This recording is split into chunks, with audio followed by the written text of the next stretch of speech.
CPA, and on this channel my goal is to empower you by discussing various US income tax topics.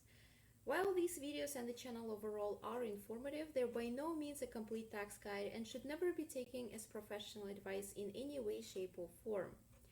This channel is also not educational and none of the videos are eligible for CPE credits. My goal is purely to inform you and make you aware of various tax-related issues, uncover the mysteries of US income tax, and broaden your perspectives. So let's get started. Today we will uncover the myths behind adjustments to income. Adjusted gross income, or AGI, is an extremely important number when it comes to individual taxation. You have probably heard other tax accountants refer to AGI all the time. I will refer to AGI on this channel a lot when I discuss individual taxation. Why? Because it directly affects your taxes. It affects how much you can claim for your earned income credit, child tax credit, the educational credits like American Opportunity Credit, Lifetime Learning Credit, as well as charitable contributions, just to name a few. This video is meant to be very short and concise, and I will endeavor to explain every single adjustment item in less than 20 minutes. Challenge accepted. Before I proceed, this is editing Lilia, and oh boy, you cannot imagine how much I failed at this challenge. This video turned out to be super long, and I decided to divide it into 3 different parts, so it's easier to digest. You can choose to watch all 3 videos sequentially or watch whichever ones that you're interested in. I will put exact adjustments that I discuss in each video in the description. I hope you enjoy these videos and thank you. What is adjusted gross income in one sentence? AGI in one sentence is all of your gross income minus certain adjustments. As simple as that. And our beloved Form 1040 showcases just that. I'm sure you've seen it many times, but I want to direct your attention to line 10, adjustments to income. That's what we'll discuss in this video. It comes directly from Schedule 1. It combines charitable contributions. You sum them up and you get to your total adjustments. And adjusted gross income is all of your income that are listed on all of these lines, plus Part 1 of Schedule 1 lists all your other income minus all of your adjustments from Part 2, and I will show you exactly what I'm talking about, minus charitable contributions that I'll talk about at the very end of the video.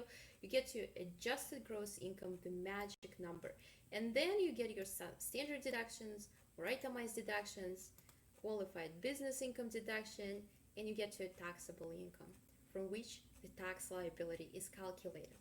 So moving to Schedule 1, what is that mystery form?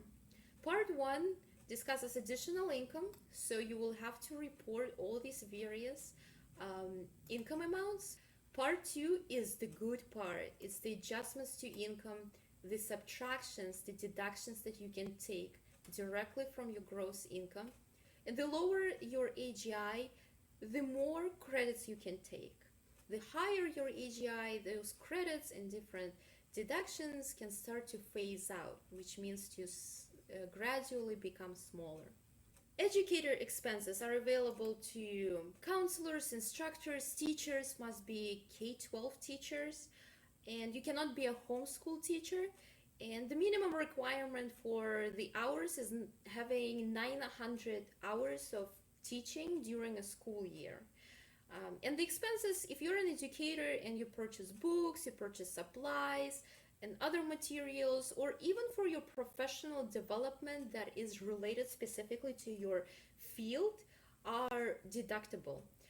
However, there is a limitation. Obviously, you can only deduct up to $250 per person, or if you're married filing jointly, $500 for both of you. And also the reimbursements that you get, for example, from your school or from your institution, those reduce your deduction. You cannot get a double benefit of getting a reimbursement and getting an adjustment to income. That's not how it works. Certain business expenses.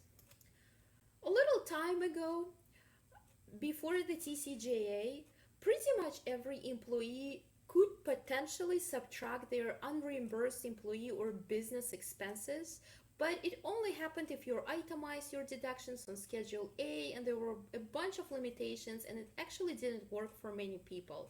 This is no longer the case anymore. You cannot do that. But there are certain professions who can still take a deduction, and that is a certain deduction as an adjustment to your income for certain professions on this Schedule 1. And these professions are Armed Forces Reservist, Qualified Performing Artist, fee-based state or government official, or an employee with impairment-related work expenses. In order to claim those business expenses, you have to fill out and attach Form 2106. This is how it looks like, employee business expenses. And I'm not gonna get into detail for this because practically every single line on here has their own rules and limitations, and this video is supposed to be very brief and concise. All I can tell you is that you can claim your vehicle expense, and for that you will have to choose one of the two available methods that is on page 2 or part 2. You will have to fill out your general information first and then choose between standard mileage rate or the actual expenses. Most people would opt in for a standard mileage rate just because it's so much easier to just track your miles and that's it. For actual expenses, there is a law to track and keep a record of. You can also use and claim your depreciation on your vehicle, which is really nice. So going back to part 1, parking fees, tolls, transportation, these are deductible travel expense.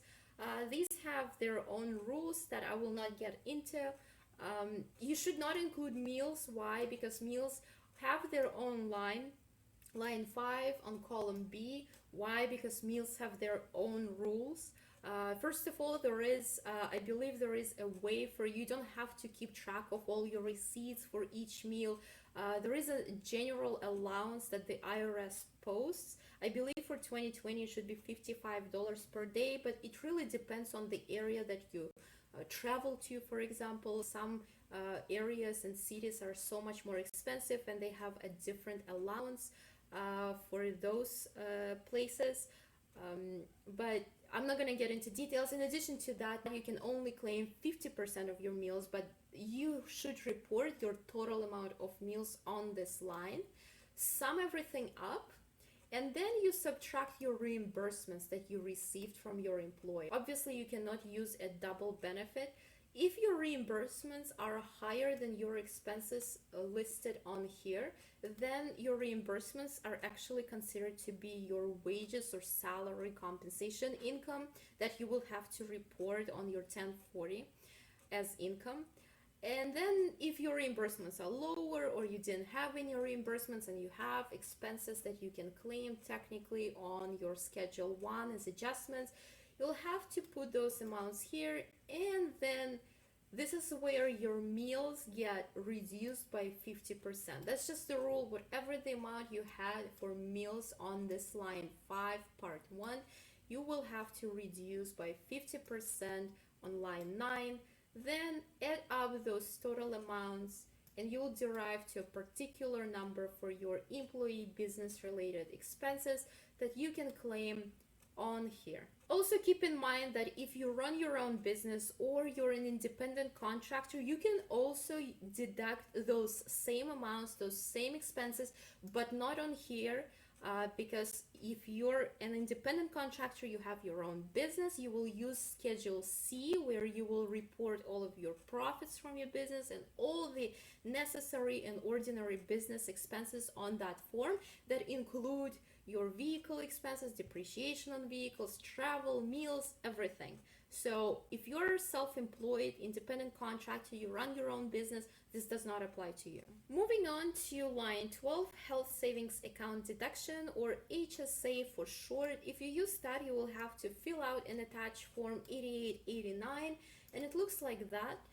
I'm not going to get into detail on that specific form because it is actually quite lengthy, but I do want to discuss a few things on HSA. An HSA is a tax-exempt trust or a custodial account that you can only set up if you're enrolled in a high deductible health plan and you're not covered by anything else and you're not enrolled in Medicare.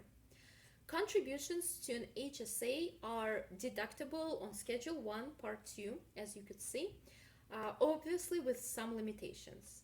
Plus, if your employer contributes to your HSA, those contributions are not included in your income in the first place, and thus you cannot deduct them as adjustments yourself. You can only deduct your own contributions on that schedule. Distributions from the HSA are not taxable if they're used for qualified medical expenses. What does qualify mean? Doctors, hospitals, dentists. The CARES Act has broadened the definition of qualified to also include the over-the-counter products and medications that are not necessarily prescription-based. Medicare premiums are qualified, but health insurance premiums are not qualified. Obviously, the deduction on Schedule 1 is limited, so your contributions you can only deduct to a certain amount, and somewhere on the screen I will put those deduction amounts. For 2020, individuals are limited to $3,550 and family coverages are $7,100. If you're 55 or older, you can add up to $1,000 as a catch-up. Also, I want to point your attention to distributions. They are not taxable if they're used for qualified medical expenses. If they're used for anything else, they are considered to be ordinary income and will be subject to an extra 20% tax. If you enjoyed this video, give it a like, subscribe, and hit the notification button so you don't miss any of the future videos, and I hope to see you in the next one.